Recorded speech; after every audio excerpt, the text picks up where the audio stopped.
Assalamualaikum, salam sejahtera bagi kita semua. Di sini saya akan menyampaikan materi mengenai penyakit stroke. Sebelumnya, izinkan saya memperkenalkan diri.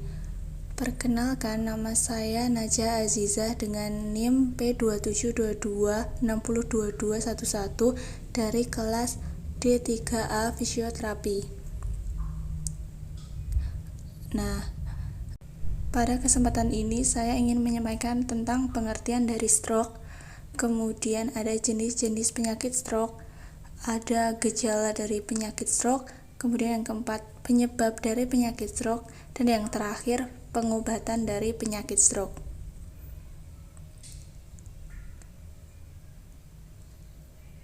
Apa itu stroke? Stroke adalah penyakit pembuluh darah otak. Menurut WHO, stroke adalah suatu keadaan di mana ditemukan tanda-tanda klinis yang berkembang cepat berupa defisit neurologik, vokal, dan global yang dapat memberat dan berlangsung lama selama 24 jam atau lebih, atau dapat menyebabkan kematian tanpa adanya penyebab lain yang jelas selain vaskular. Stroke terjadi apabila pembuluh darah otak mengalami penyumbatan atau pecah. Akibatnya, sebagian otak tidak mendapatkan pasokan darah yang membawa oksigen yang diperlukan sehingga mengalami kematian sel atau jaringan. Kemudian jenis-jenis stroke. Stroke dibedakan menjadi dua, yaitu stroke iskemik dan stroke hemoragik.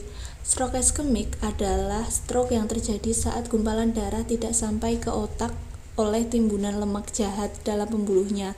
Timbunan inilah yang nantinya menghambat sirkulasi darah, jadi seperti serangan jantung karena jenisnya bersifat embolik.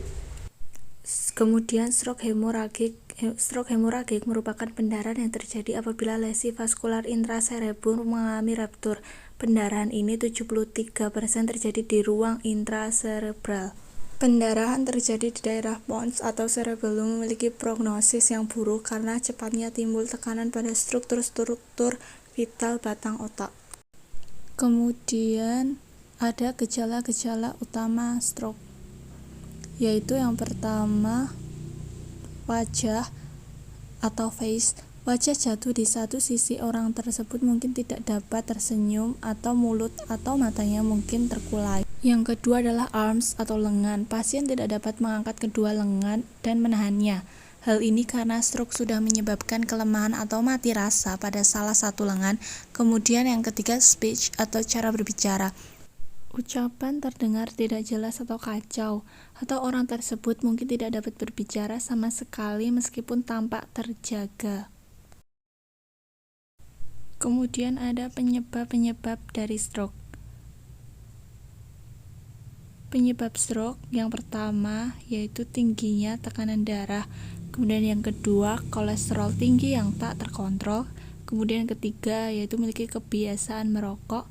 Yang keempat, mengidap penyakit jantung. Yang kelima, karena faktor genetik. Dan yang terakhir, karena obesitas. Kemudian yaitu pengobatan penyakit stroke. Penanganan stroke biasanya dilakukan dengan pemberian oksigen dan pemasangan infus untuk memasukkan cairan dan zat makanan.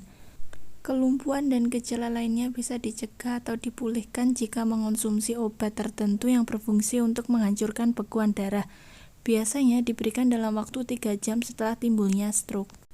Setelah serangan stroke, biasanya terjadi perubahan suasana hati, terutama depresi, yang bisa diatasi dengan obat-obatan atau terapi psikis. Rehabilitasi intensif bisa membantu penderita untuk belajar mengatasi kelumpuhan atau kecacatan karena kelainan fungsi sebagian jaringan otak. Rehabilitasi segera dimulai setelah tekanan darah, denyut nadi, dan pernafasan penderita stabil. Dilakukan latihan untuk mempertahankan kekuatan otot, mencegah kontraksi otot dan luka karena penekanan akibat berbaring terlalu lama, dan latihan berjalan serta berbicara.